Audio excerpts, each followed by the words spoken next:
just do not look back. There's a lot of comparison that you can make, and you'll never feel like you're getting to where you wanted to achieve if you're continuously comparing yourself to others.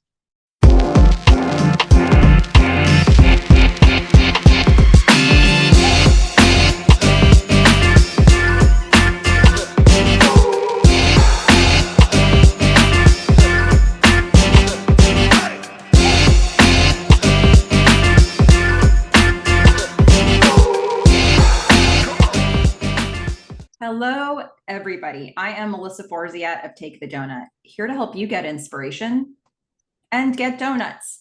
I'm a motivational keynote speaker, and today I'm bringing you a Take the Doughnut interview with Dr. Mona Amini, who is the founder and concierge psychiatrist at Mon'Vie Mind Wellness. Welcome.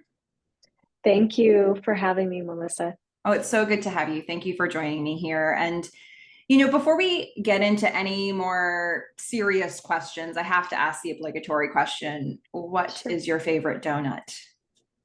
I am an old-fashioned girl. Love it. I love my vintage movies. I love my old-fashioned donuts as well. So I love that there's a tie-in between those things. Yeah. That's so great. I said just a little bit about you to get us started, but tell us more about yourself. What should we know about you? Sure. Again, it's a pleasure to be here today on your podcast, and it's a pleasure to meet with you. A little bit about me. I am almost a native Phoenician. Grew up most of my life in Scottsdale, Arizona. Arizona is my love.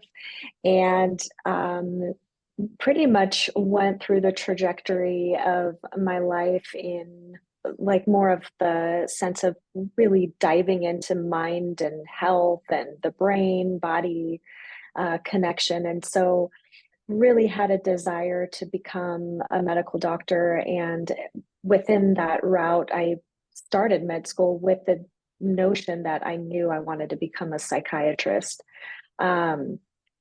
First physician of the family, so nothing along those lines that was guiding me per se, but it was just my inclination and my true desire to help in this sense with my patients, and went through that route and specialized in residency and returned to Arizona for building my career. And that has just been a whirlwind experience over the last 10 or so years. What an amazing journey. And to sort of be the first one sort of pioneering in this way of the people that you knew is such a brave thing to do. So, this conversation, for those who haven't seen a Take the Doughnut interview, let me reset this for you. This conversation is all about going after goals. Take the Doughnut as an expression for me is similar to Carpe Diem. It's all about going after what you want in life. And it comes from this very strange thing that happened to me in college where I left an actual donut on a table, and it became an object lesson for me in what it looks like to leave opportunity behind. So I don't want to do that anymore. I want to take the donut, and I'll link a video here for those who haven't heard that story before. But basically, what we're going to talk about here is going after goals and practically speaking what that looks like when we go to do that. So let's start with this question. How are you with going after goals? What is that process like for you? I am really steadfast with my goals. So if I have something in mind, it's in my little cloud of the brain thoughts and that function. I am fully prepared to be going full-fledged into it. So it starts off with the idea. I take that process into more actionable goals. So I follow that SMART, measurable kind of goal timeline, which is the specific, measurable, achievable, relevant, time-bound goals. And then I'm normally kind of tracking that over time, and I'm putting my own measurables and my own timeline onto it, because everybody knows their own self, right? So that if you have this idea, you have a goal in mind, but you don't have a timeline or you don't have it bound to something, it's really hard to get it executed, or you procrastinate, or it just never gets done because you just didn't want to start it, and life happens. We all know this. So that's kind of the way that I work, and I'll use sometimes like a CRM to help assist in getting those goals reached, and go from there. Okay, so you're super organized, you're really Yeah. methodical. You know, when you, it sounds like it's not that hard for you to sort of organize the plan and get going. When you've got a really big goal, Mhm. uh, something that you know is going to take a lot of time, a lot of effort, what keeps you motivated in that process? You know, I am all about achievement. So if I have something in mind and I know that that is going to turn into something that is really potentially great, and the outcomes could be really beneficial to whatever it is that I'm doing. So if it's like, for example, starting my own practice was a very specific goal. That was a big goal for me over the of over 2023. I set aside some time for self motivation and just having this growth mindset. This is what you need to do, and this is how you can achieve it. And it's not about following the SMART goals at that point because it's so large. You have to utilize a growth mindset and kind of more of an achievement mindset. And this is where my direction needs to go in my mind, and be very steadfast, very strong in that. And that's why I utilize being more organized and scheduled for that very reason, because otherwise you're in thin air. I mean, there's so much that happens each and every day, and you will get you'll get curbed, you will have to pivot, and it's just a that's kind of like that motivation factor. I know the end result is going to be really, really great. It's just the execution along the way. Mm. It sounds like, you know, process is just as motivating for you as outcome, which I like. Yeah. So when you think about goals that you've gone after, especially the really big ones, you know, it so often happens that obstacles come up for us along the way. And I'm Mm-hmm. curious for you if there's any particular brand of challenge that just keeps rearing its head for you, no matter what you're going after. Like, what's your Achilles heel? Um, there's many. You know, none of us have like we are 100% I guess immune to any of these things. It's all about motivation, and it's all about having a big drive. I think that my worst enemy is just that negative ruminating thought in the back of your mind, like I'm not doing enough, or did I get enough done today or this week or over the course of the next month? What do I have planned? And just, your nighttime ruminating thoughts that just pop into your mind when you're trying to relax. Like, I forgot this, I forgot that. Did I do this today? A lot of that imposter syndrome is in, a lot of the high achievers and high performing people. So with these, you have to just take that as a sign of, okay, stop that emotion or stop those thoughts. You kind of reset yourself. You ask for help if needed. Like if those ruminating thoughts are mostly about, oh, I really need to do this, but I don't have time to do it, or I need assistance, or I need to learn how to do that, then ask for help if it's necessary. Pivoting is really crucial as well. So if you're having, negative thoughts about how you're achieving something or what you look like in, portraying yourself to the media or speaking engagements or trying to get more clients in the door, things like that, try pivoting, try differences in what you need to do to understanding to achieve some of those goals. um, some of my biggest decisions were always discussed with a mentor or mentors and or my partner. And so I like getting a secondhand assessment on, this was my idea, or this is what's going on.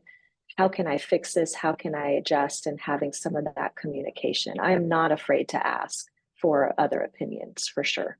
Mm, wonderfully said. If you think back historically for you, and you could answer this from a personal or professional perspective, what is the biggest donut you've ever taken? Biggest opportunity you've gone for? I would say that it is taking the leap to go to a medical school abroad. And a big leap of that was just a couple of things. It was a big leap of faith. My husband and I were married prior to entering medical school. And so what we did, because we had different timelines and where we were in our undergrad or our graduate careers. So when we both knew that this was our end goal, why not take the leap together? And so that's what we did. But in an effort to do that, practically was like you had to go abroad. So we ended up going through med school in the British West Indies, which is no easy feat, right? I'm living in the US, I've got my car and my garage, and you're home, and you're like in this comfort zone. And then boom, you're living on an island, very small island. And luckily we had luckily or unluckily, there's a very significant hurricane that kind of shuffled us and relocated us to Maine, of all places. So a completely different climate. But I mean, all of the life lessons learned along the way, not just being in medical school, but also being in these different subsets of individuals and different communities, learning about everybody else's like end goals and what they wanted to do was just phenomenal.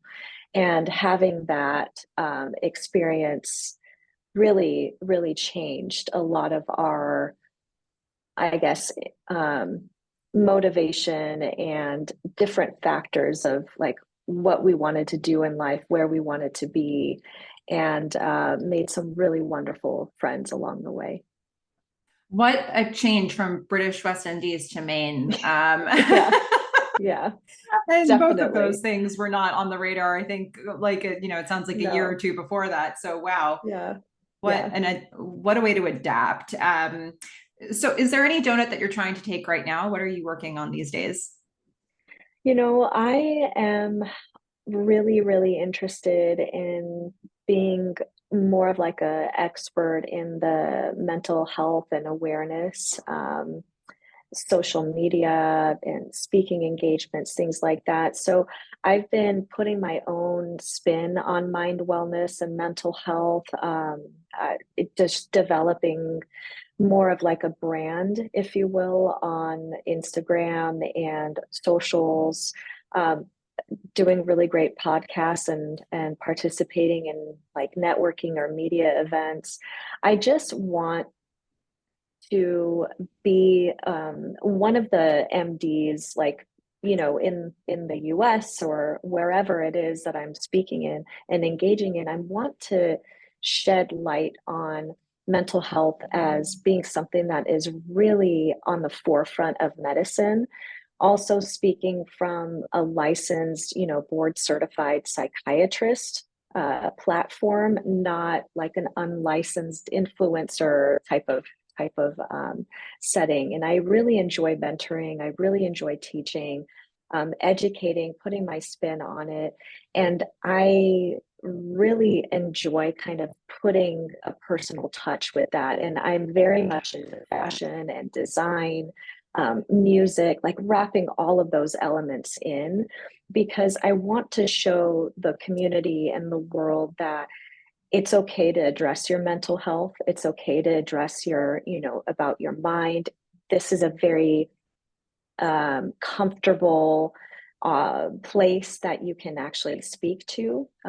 Even if it's not in my office, it's in at somebody else's office. But how do you get to that point from point A to point B and knowing that you need help? And what are some things or what are some useful tools along the way if you're not ready to seek that professional help of like what you can do in your life, what you can implement, what action you can take, and what type of mindset that you need. Beautifully said, and what a powerful mission that you're embarking on here. So there may be people who are listening to this who have a thing that they want to do, a donut they want to take, and maybe it's still just an idea for them. It could be that they've started and they're in progress towards it. Let's sprinkle some encouragement. What advice would you give for those people who they have a thing they know they want to do and they're just trying to figure out what the way forward is? Take that leap. Find that donut that you want. If it's not the chocolate sprinkled, find another one and go for it full-fledged. I can't talk or speak enough about having a plan of action, having everything like I was referring to before, feeling a bit more organized and kind of scheduled and being more routine based and consistent actually gets things done. So have that mindset and be prepared to have that mindset, because that's what makes things successful in the end. Don't feel discouraged. For example, if you like have need for a website developer, you're not happy with your socials, you need marketing, you need whatever it is, don't be afraid to ask for help, delegate it out. If you need coaching, mentorship, seek that out. Be a part of networking or media communities if it's something that is really going to help you engage with others that have had, really great experience and can help you either on a financial side or help you with, mentorship. There's so many wonderful women and men that I've met just within my networking and community alone, not only in the last year, but over the span of 10 years, just, having these different mindsets and having somebody to just engage with opinions about whatever goal that you're trying to execute. And man, just embarking on that growth mindset journey, whatever that is for that person, is truly a really great experience. And just don't look back. Just do not look back. There's a lot of comparison that you can make, and you'll never feel like you're getting to where you wanted to achieve if you're continuously comparing yourself to others. And that's hard not to do in today's age with the internet.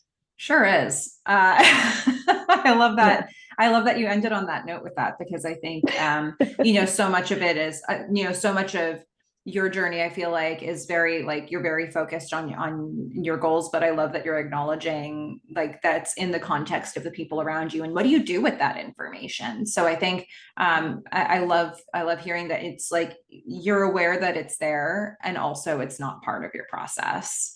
Absolutely. So in terms of, following your journey, where can we find you? What links should I put in the description if we want to stay in touch with what's happening for you? Sure. They can start on my website. The website is mostly regarding my private practice, and that is MonaAminiMD.com. I'm also on Instagram at Mon'Vie Mind Wellness, LinkedIn, Mona Amini MD. So I'm all over the place. I'm on Threads. I'm getting started on that a little bit more. Facebook as well, and just having some community involvement and hopefully engaging with more and more of the audience listening today and other members of the community. I'm excited. Oh, wonderful. Everybody be sure to check out those resources. And if you liked hearing Mona's story, be sure to like and subscribe. We've got plenty of inspirational interviews still to come. But in the meantime, Mona, thank you so much for joining me, for talking with us about going after opportunity and just shedding some light on what that looks like for you. I appreciate it. Thank you so much for having me, Melissa. Absolutely. Okay, everybody, you know what to do. Go out there, get inspiration, and get donuts. Bye, everyone.